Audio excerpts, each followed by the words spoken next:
Hola a todos, les habla Andrés Cervantes y bienvenidos sean a mi canal Arquicultura. Es momento de ver la que fue considerada por muchos como la maravilla más impresionante del mundo antiguo. Me refiero al templo de Artemisa en la ciudad de Éfeso, en la actual Turquía. Primero nos ubicamos en el año 560 a.C., cuando Creso se convierte en rey de Lidia, que ejercía control no solo sobre Lidia, sino también sobre regiones vecinas. Entre ellas tenemos a Jonia, en la costa oeste de Asia Menor. Empezamos esta historia en la ciudad de Éfeso, ubicada en Jonia. Hace tiempo en esta ciudad existía un lugar de culto para una deidad femenina, relacionada con la fertilidad, el cual con el tiempo fue reemplazado por el culto a Artemisa.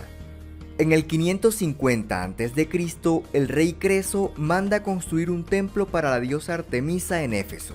La obra sería totalmente financiada por el rey, y para efectuarla se escogió el arquitecto Quersífron.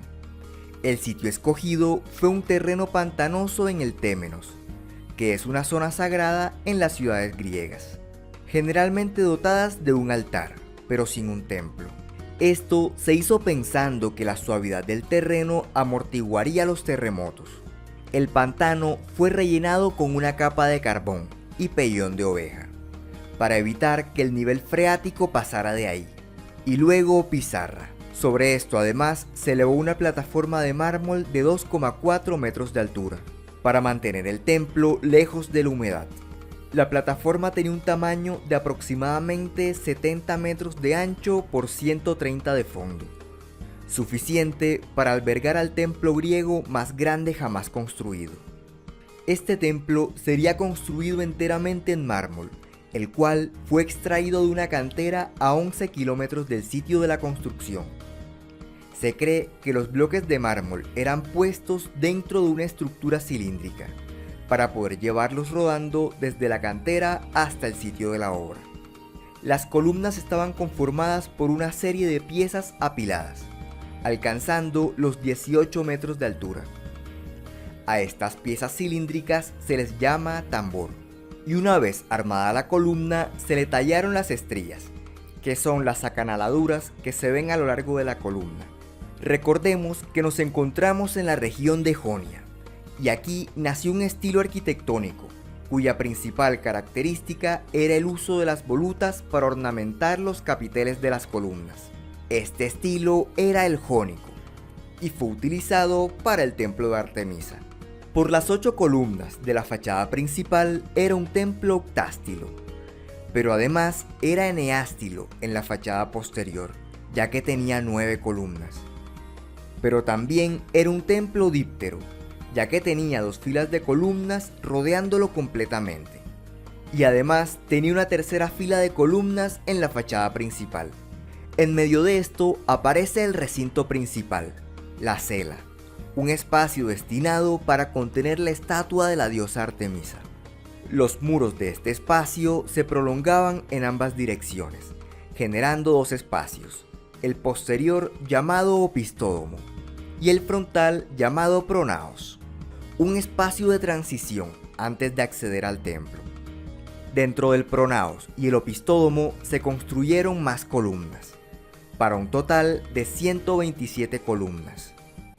Las columnas de estilo jónico se caracterizan también por tener basa, pero en este caso en las columnas de la fachada principal se hizo una modificación, agregando sobre la basa un tambor tallado, representando diferentes escenas.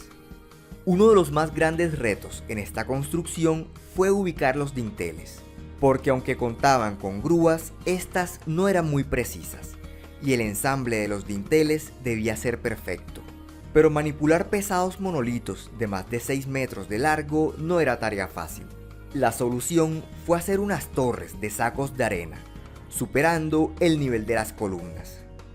Luego sobre los sacos se puso el dintel, y para bajarlo con cuidado solo bastaba con perforar uno a uno los sacos, y a medida que la arena iba saliendo el dintel bajaba muy lentamente, permitiendo maniobrar de mejor manera.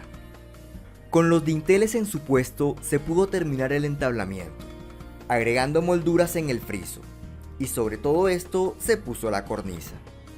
Al igual que en la gran mayoría de templos clásicos, a ambos lados encontramos el frontón, y en el espacio de en medio llamado tímpano aparecen relieves representando una escena. Los historiadores que contemplaron el templo no dieron detalles de su cubierta, pero dentro de la clasificación de los templos clásicos encontramos el Hipetro, que era un templo que por su gran tamaño no podía ser techado, lo que sugiere que el templo griego más grande de todos debía ser Hipetro, dejando la cela completamente al aire libre.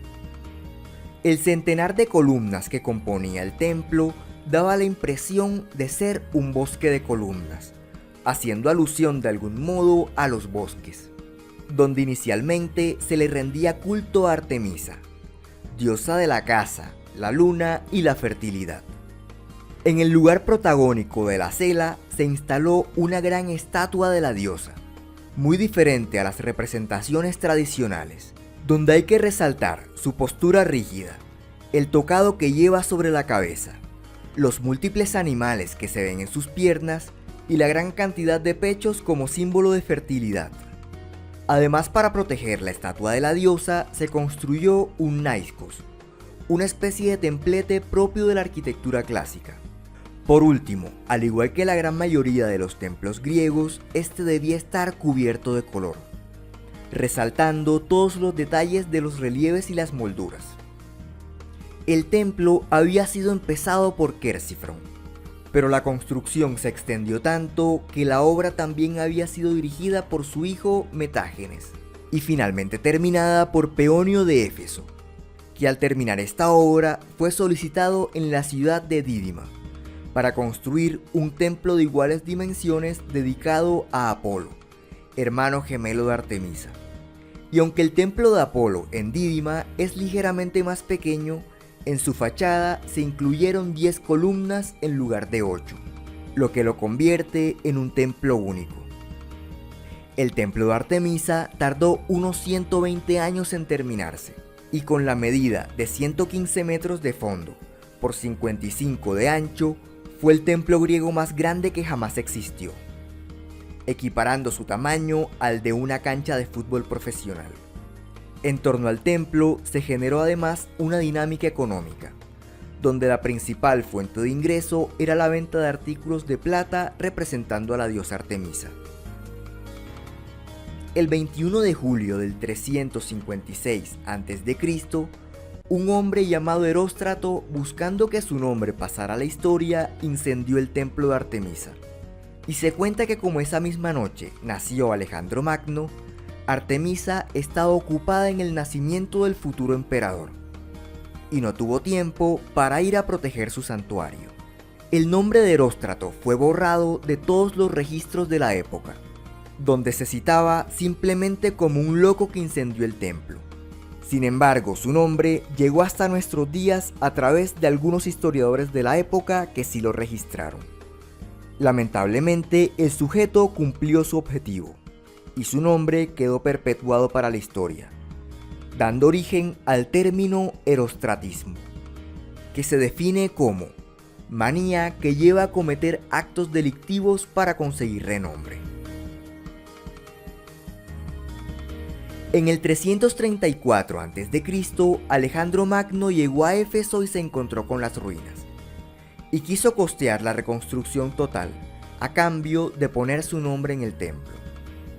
Sin embargo, los efesios no aceptaron estos términos, y sortearon diplomáticamente el desaire al emperador, diciendo que no era apropiado que un dios financie la construcción de un templo para otro dios. En el 323 a.C., tras la muerte de Alejandro Magno, el templo de Artemisa es reconstruido a expensas de los efesios.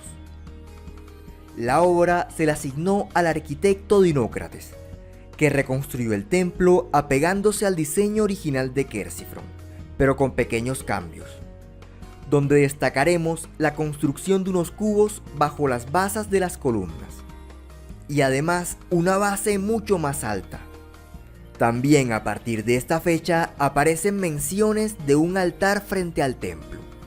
Se decía que este nuevo templo de Artemisa era incluso más impresionante que el anterior, inspirando a poetas como Antípatro de Sidón, que la describió como la maravilla más impresionante de todas, diciendo: pero cuando vi la casa de Artemisa, allí encaramada en las nubes, esos otros mármoles perdieron su brillo. Y dije: aparte de desde el Olimpo, el sol nunca apareció jamás tan grande.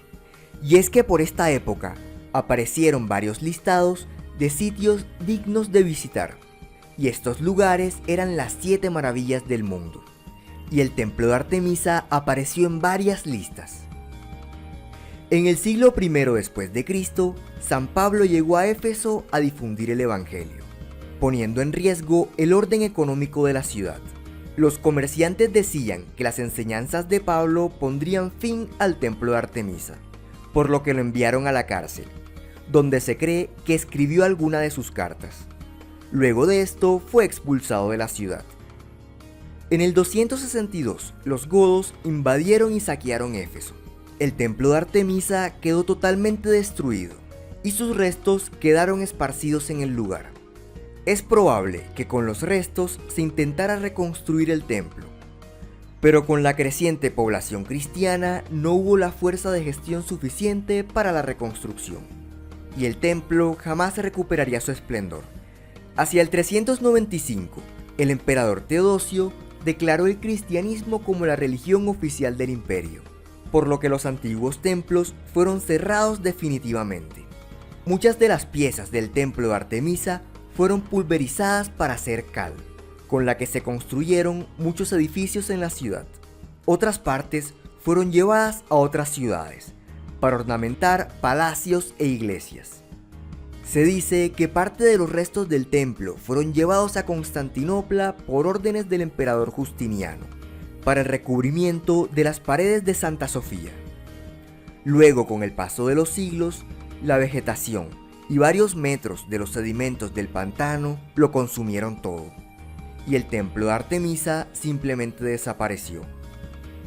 En el siglo XVI quedó fijada la lista definitiva de las maravillas del mundo antiguo, incluyendo en ella el templo de Artemisa en Éfeso. Esto fue a través de unas pinturas del artista neerlandés Maarten van Heemskerk. Pero como el templo había desaparecido hace tanto tiempo, su representación no se asemejaba en nada a la obra real. En 1869 se realizaron excavaciones con el patrocinio británico para encontrar la ubicación del templo. Estas terminaron con éxito en 1876, dando con los cimientos del edificio. Después de esto, con restos disociados, se reconstruyó una columna para marcar el sitio en el que se encontraba el templo, agregándose una que otra pieza moderna para mantener la columna en pie. Otras excavaciones se adelantaron entre 1904 y 1906, donde se encontraron piezas de mármol con relieves, algunas de las cuales fueron llevadas a Londres, para exhibirlas en la sala de Éfeso en ya saben dónde. En 2015, la ciudad de Éfeso fue declarada Patrimonio de la Humanidad por la UNESCO, incluyendo los restos del templo Artemisa en esta declaratoria. Es increíble pensar que este sitio, en otros tiempos, haya sido considerado como el edificio más majestuoso de la Tierra. Y aunque se reconstruyó una columna con la intención de dar idea de la imponencia del monumento en su época de esplendor, esta solo confiere un aire melancólico al paisaje.